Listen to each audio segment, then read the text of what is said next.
हमेशा सतर्क रहना चाहिए। एक जंगल में एक हिरन का बच्चा रहता था। उसकी एक आंख नहीं थी, इसी कारण वो हमेशा परेशान रहता था। जिस आंख से उसे दिखाई नहीं देता था, अगर कोई उस पर उस आंख की तरफ से हमला करे तो उसे बिल्कुल भी दिखाई नहीं देता था।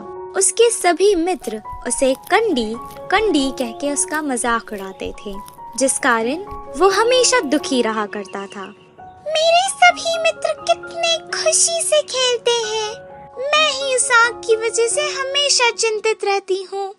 ना जाने कौन सा खतरा मुझ पे वार कर दे, पता नहीं। इस खतरों से मैं कैसे बच सकूं?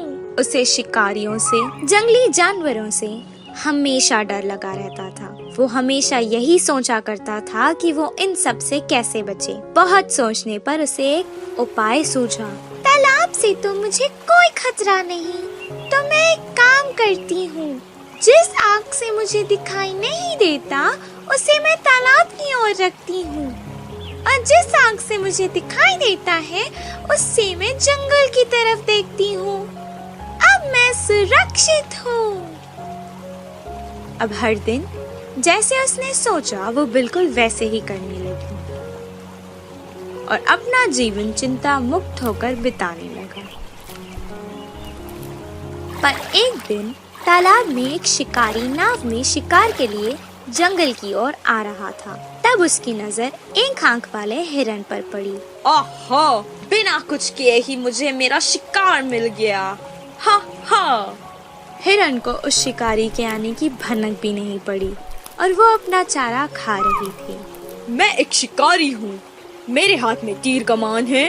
वो मुझे देखते हुए भी बिना डरे चारा कैसे खा रही है।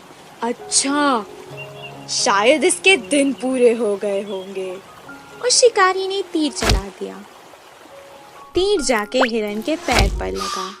हमारी बेचारी जख्मी हिरन तड़पते तड़पते अपनी जान बचाकर वहाँ से भाग निकली। मैं गलत थी। मैंने सोचा कि मुझे तालाब की ओर से कोई खतरा नहीं है, पर आज इसी सोच की वजह से मेरी जान भी जा सकती थी। जंगल में रहने वाले जानवर तो कहीं से भी सुरक्षित नहीं है, उनके लिए संकट कहीं से भी आ सकता है। उस दिन से वो हमेशा सतर्क रहती थी और हर तरफ अपनी नजर रखती थी। इसीलिए कहते हैं कि सतर्क रहने में ही हमारी और हमारे जीवन की भलाई है।